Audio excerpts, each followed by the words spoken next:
Hello everyone, this is Crota giving you a shoutcast and a game between AxCrank and TheCoolMan here on Cloud Kingdom. I believe this is the first time I've cast either of these two particular players. CoolMan, a Grandmasters North American player. AxCrank, I believe, playing under Axel, I believe, is the name of the clan. Actually sponsored by Total Biscuit.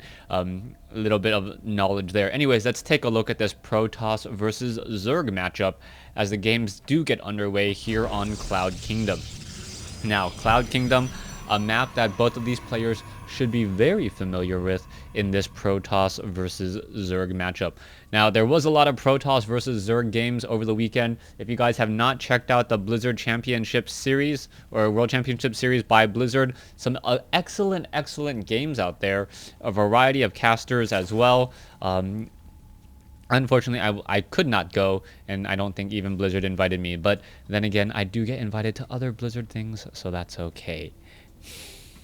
Alright, and CoolMan, we'll see what his strategy will be. I believe he will be going for a spawning pool or hatchery first. I don't believe he will be going for gas first, as Zerg players lately have been going for a much more economic game. I am a bit surprised though at Crank actually not going for a forge fast expansion, setting up a pylon close to home. And with this, he might actually end up being a bit behind economically speaking, unless he's actually going to make his way down with a probe now. And this is an interesting variation on the Forge Fast expansion, in that he's actually going for a Nexus first. He doesn't have a pylon down here, but he does also have a much better economy running for him, as we now see a forge now being placed down. He is saving up that chrono boost currently, and what will he be doing next? We perhaps could see a probe down over here setting up a pylon that could be coming in just a moment. Meanwhile, we do see a chrono boost off on that Nexus, so I believe we should see a second probe queued up here. Otherwise, we may have some wasted chrono boost. Nope. That was already the second probe. All right, pylon now coming in from Crank. Overlord now making its way in, as we do see a hatchery down here at the natural expansion. And this is pretty much what I expected to see. Now, interestingly enough, we do not see a... Oh, we are going to see a pylon wall here, and this is going to cause a bit of a problem there, as there is that pylon wall, meaning that this hatchery will most likely end up just getting canceled. Drones will not be able to make their way down. All of those pylons are in position, and now it should be one dead queen and one dead hatchery here. Photon cannons do take 40 seconds to build. Queens take 50 seconds to build, which means that this queen will have time for one inject and one inject only, and that is pretty much it. Zerglings now trying to make their way down, as we now see another photon cannon coming in. Probe now getting in some shots and some damage as well, as all of those Zerglings are stuck down here on the low ground. Even if you take down one of these pylons, another pylon is there operational to absorb much of that damage, as it looks like one pylon will get taken down. Photon cannon is now up, a second photon cannon now up, as Crank dealing a lot of damage here. A lot of drones have come off the mineral line in order to combat this, as we now see the photon cannon already up to 4 kills. 2 more pylons are in position, as this photon cannon will get taken down. We finally see a cancellation there, as a spine crawler up on the high ground able to get in one last shot there. Let's take a look at the overall losses. 800, almost 900 resources lost for Crank.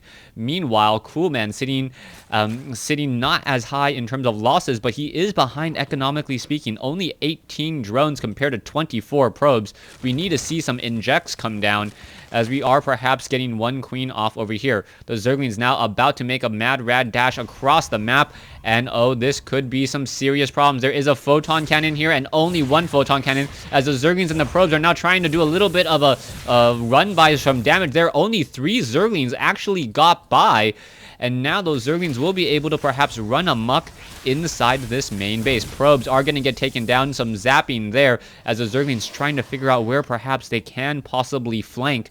Perhaps coming back over here, as well as some more damage is being dealt. One very low hit point probe is microed back once more, as those Zerglings still going to be regenerating a lot of those hit points.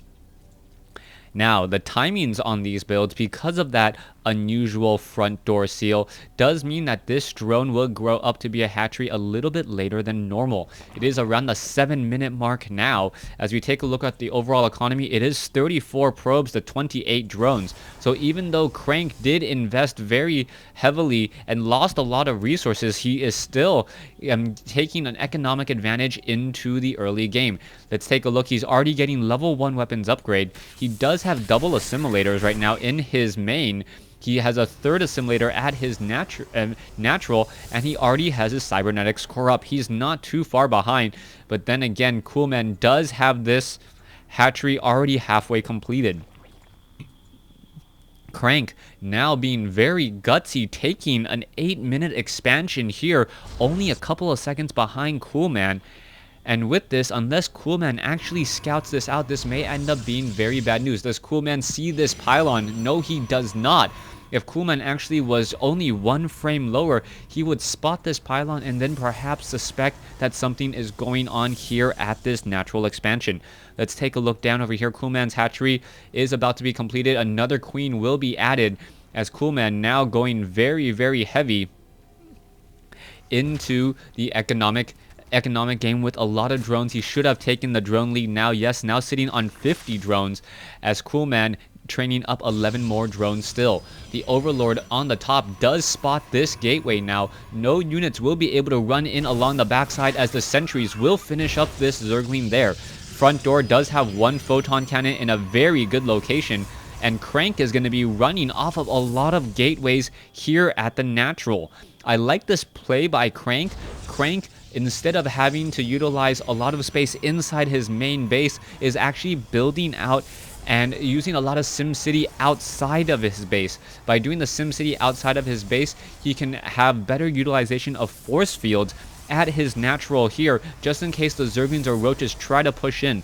Perhaps 1 additional photon cannon or a robotics facility with immortals would be better, as we now see a quick expansion coming in from TheCoolMan. Now, the options for Crank are now pretty much limited. Crank knows that he cannot take up another base right now. By taking up another base, he would actually expose himself far too much with very little reward, since he doesn't have nearly the number of workers. 56 workers compared to 74.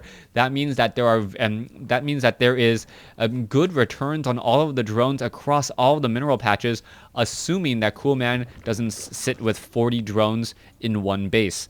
Now we are going to see the Zerglings perhaps now going after and chasing after this probe here finally. Still no metabolic boost yet, but we are going into level 1 level 1 melee and ground carapace upgrades in addition to a spire. It is going to be 3 bases to 4 bases, Protoss versus Zerg. Nothing too out of the ordinary here, as we are now going into Blink as well. So far, Immortals will really need to crank up in production if we are expecting Roaches, but TheCoolMan may actually be trying to go for some Mutalisks. The Mutalisks going to be very effective unless a round of Blink Stalkers does come into play. We can also see a lot of Chrono Boosters being saved up by Crank. I don't know if this is on purpose or on accident, but he could be Chrono Boosting out plenty. What is this? Changing things up, going for Charge instead of Blink. Now this is going to be perhaps a little bit of a reversal. It looks like it is going to be a transition into Zealot Archon instead of the Blink Stalker play that we mentioned moments ago. So Zealot Archon, the Zealots will be very effective against those Zerglings, and the Immortals are not going to be that effective at all since we don't see that many Roaches. Now the Observer has pretty much spotted. I don't know how Crank knew that there was that possible tech switch, but I don't believe he's actually seen a single Roach yet, which would be the reason why he is not going for Blink Stalkers, as Blink Stalkers do chase Roaches rather well, trying to pick off those units as opposed to trying to chase Zerglings, which is a very feeble event, as Stalkers are infinitely, or I guess half the speed of a Zergling on creep. Now, the Mutalisks are on the way now, and we see that these Mutalisks do not have any weapons upgrade. Archons now being warped in, or will be warped in here momentarily. You can see that those Archons immediately warping in, or merging the instant that we saw all of those High Templars in play, those Archons are going to be the main counter to all of these Mutalisks here. The Mutalisks now making their way out. And what is this? Oh, getting a little bit of splash damage there. The Mutalisks need to be very careful.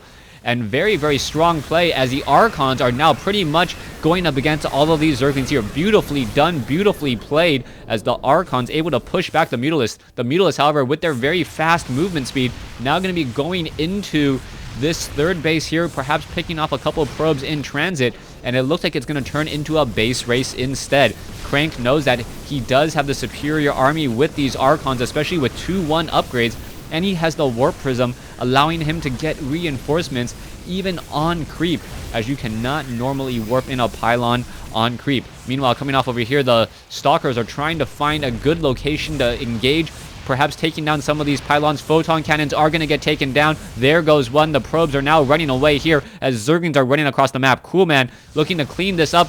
What is this? Stalkers, Guardian Shield now coming up quickly, getting destroyed as the Zerglings are going to be able to run rabid inside here. And this is going to be absolute trouble. Who is going to lose their base first? You can take a look at the supply count. Crank is a bit behind as pylons are going down. This is a huge loss as the Zealots now need to be warped in or dropped up on the high ground to deal even more damage. Where are those Archons going? It looks like probes are still getting taken off over here. Still some gas being harvested off over here as we are going to see some High Templars and Archons merging here. One Archon left. I'm trying to take down another group here. Is it going to be enough? This Archon not going to merge at all as we still see the base race. Coolman seen at 83 as a massive spine crawler wall here may just be enough. This Archon dealing a lot of damage here and now absorbing a lot of damage. Needs to make his way back down. The sentries should not be trying to walk up here. And I believe Crank actually in a bit of trouble just because he absorbed too much damage from those spine crawlers. Crank now down to 35 supply. And there is the GG. Coolman risking everything with a Mutaling. And it actually worked out very well here on Cloud Kingdom. Thanks for watching. Thanks for listening. Please stay tuned to Game 2.